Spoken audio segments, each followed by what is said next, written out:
स्वाध्याय इयत्ता 5वी विषय परिसर अभ्यास भाग 1 पाठाचे नाव नकाशा आपला सोबती। या पाठाचे आपण आज स्वाध्याय अभ्यासणार आहोत। प्रश्न पहिला, रिकाम्या जागी योग्य शब्द लिहा। 1.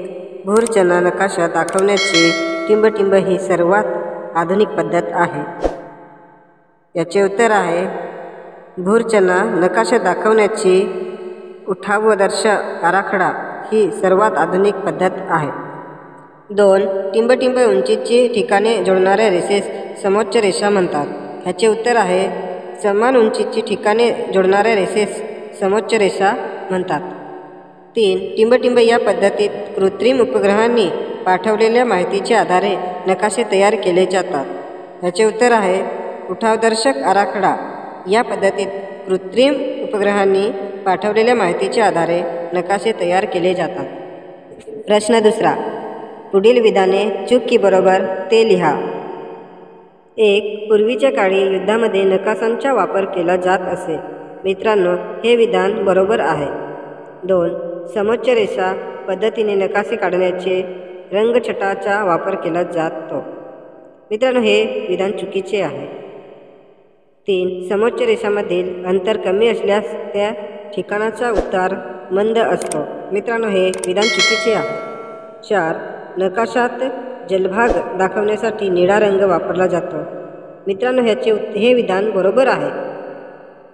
प्रश्न तिसरा, पुढील प्रश्नाची एका वाक्यात उत्तरे लिहा। 1. भूरूपे म्हणजे काय? उत्तर, जमिनीची उंची आणि जमिनीचा उतार यातील फरकामुळे तयार होणारे जमिनीचे वेगवेगळे आकार म्हणजे भूरूपे होत। 2. दरी म्हणजे काय? डोंगर किंवा पर्वतामध्ये लांबवर पसरलेला खोलगट भाग म्हणजे दरी होय। 3. समोच्च रेषा म्हणजे काय? उत्तर, नकाशावरील समान उंचीचे ठिकाणे जोडणारी रेषा म्हणजे समोच्च रेषा होय।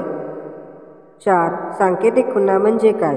उत्तर, नकाशात वेगवेगळे घटक दाखवण्यासाठी संकेतानुसार वापरलेल्या खुणा म्हणजे सांकेतिक खुणा होय। 5. सांकेतिक खुणा कोणत्या स्वरूपात असतात? उत्तर, सांकेतिक खुणा बहुधा भौमितिक आकृत्यांच्या स्वरूपात असतात। 6. सांकेतिक चिन्ह म्हणजे काय? उत्तर, नकाशात वेगवेगळे घटक दाखवण्यासाठी संकेतानुसार वापरलेली चिन्हे म्हणजे सांकेतिक चिन्ह होय। 7. सांकेतिक चिन्हे कोणत्या स्वरूपात असतात? उत्तर, सांकेतिक चिन्हे संबंधित घटकांसाठी वापरलेल्या चिन्ह स्वरूपात लहान आकृत्यांच्या स्वरूपात असतात। 8. सूची म्हणजे काय? उत्तर, सांकेतिक खुणा व सांकेतिक चिन्ह नकाशात कोणते घटक दाखवण्यासाठी वापरली आहेत त्याविषयीची नकाशाच्या बाजूला दिलेली माहिती म्हणजे सूची होय। 9. प्राकृतिक नकाशाचा वापर कशासाठी केला जातो? उत्तर, लष्करांच्या कारवाईची आखणी करणे, पर्यटनाचे नियोजन करणे, गिरीभ्रमण मार्ग ओळखणे, परिसराच्या विकासाचे नियोजन करणे आदी बाबींसाठी प्राकृतिक नकाशाचा वापर केला जातो।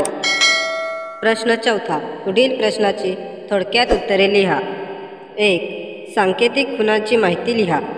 उत्तर, 1. नकाशात वेगवेगळे घटक दर्शवण्यासाठी संकेतानुसार वापरलेल्या खुणा म्हणजे सांकेतिक खुणा होत। 2. सांकेतिक खुणा बहुधा भौमितिक आकृत्यांच्या स्वरूपात असतात, उदाहरणार्थ रेषा, वर्तुळ, त्रिकोण, बिंदू इत्यादी। 2. सांकेतिक चिन्हाची माहिती लिहा। उत्तर, 1. नकाशात वेगवेगळे घटक दाखवण्यासाठी संकेतानुसार वापरलेली चिन्हे म्हणजे सांकेतिक चिन्हे होत। 2. सांकेतिक चिन्ह म्हणजे संबंधित घटकांसाठी वापरलेल्या चित्ररूपातील लहान आकृत्या होत, उदाहरणार्थ देऊळ, मस्जिद, किल्ले इत्यादी। 3. सांकेतिक खुणाचे व सांकेतिक चिन्हाचे महत्त्व सांगा। उत्तर, 1. आराखड्यात किंवा नकाशात प्रत्येक व्यक्तीचे वेगवेगळ्या पद्धतीने विविध घटक दाखवल्यास आराखडा किंवा नकाशा समजणे अवघड होते। 2. त्यामुळे आराखड्यात किंवा नकाशात दाखवलेले घटक सर्वांना सहजपणे समजावेत यासाठी विशिष्ट आणि समान चिन्हांचा वापर व खुणाचा वापर केला जातो. 3. सांकेतिक चिन्हाचा व सांकेतिक खुणांचा वापर केल्याने संबंधित घटकांची थोडक्यात व अचूक माहिती नकाशा वाचणाऱ्याला मिळते. 4. पुढील घटकांसाठी चिन्हे व खुणा तयार करा. घर, रुग्णालय, कारखाना, बाग, खेळाचे मैदान, रस्ता, डोंगर, नदी. उत्तर. मित्रांनो, चित्रात दाखवल्याप्रमाणे घटकांच्या चिन्हे व खुणा आहेत. प्रश्न 5. टिपा लिहा. 1. समोच्च रेषा पद्धत. उत्तर. 1. समोच्च रेषा पद्धतीचा वापर करून नकाशामध्ये भूरचना दाखवण्यासाठी सर्वप्रथम परिसरातील जंगलाची उंची समुद्र सपाटीपासून मोजतात. 2. त्यानंतर समान उंचीची ठिकाणे निश्चित करून त्यांची नकाशात योग्य ठिकाणी नोंद केली जाते व ही ठिकाणे रेषांच्या सहाय्याने एकमेकांना जोडली जातात. समान उंचीची ठिकाणे जोडणाऱ्या रेषेस समोच्च रेषा म्हणतात. 3. समोच्च रेषेमधील अंतर कमी असल्यास त्या ठिकाणाचा जमिनीचा उतार तीव्र असतो. समोच्च रेषेमधील अंतर जास्त असल्यास त्या ठिकाणाचा जमिनीचा उतार मंद असतो. आकृतीत दाखवल्याप्रमाणे असतो. 2. रंग पद्धती. उत्तर. 1. रंग पद्धती ही पद्धती समोच्च रेषा पद्धतीवर आधारित आहे. या पद्धतीत समोच्च रेषा दरम्यान रंग भरले जातात. 2. भूरचनेचा रंग हा उंचीनुसार ठरतो. जलभागासाठी निळा रंग वापरला जातो. जलभागालगतच्या जमिनीसाठी गडद हिरवा रंग वापरला जातो. त्यापेक्षा जास्त उंचीवरील जमिनीसाठी फिक्कट हिरवा रंग वापरला जातो व त्यापेक्षा जास्त उंचीच्या जमिनीसाठी पिवळा रंग वापरला जातो. 3. रंग पद्धतीचा वापर करून तयार केलेल्या नकाशाच्या बाजूला रंगतालिका दिली जाते. 4.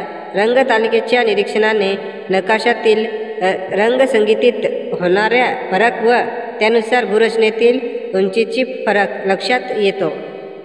3. भूरचना नकाशात दर्शवण्याची ठरावदर्शक आराखडा पद्धत. उत्तर. 1.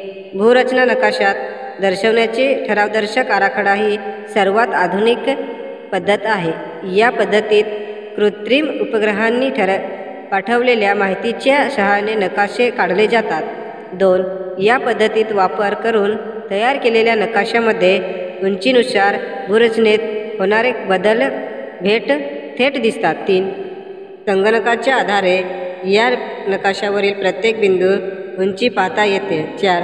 उठावदर्शक पद्धतीचा वापर करून काढलेल्या नकाशाच्या आधारे प्रदेशाची प्राकृतिक रचना अचूक समजते. मित्रांनो, या व्हिडिओमध्ये आपण नकाशा आपला सोबती या पाठाचे स्वाध्याय अभ्यासले. पुढील स्वाध्यायासाठी आपल्या चॅनलला सबस्क्राईब करा.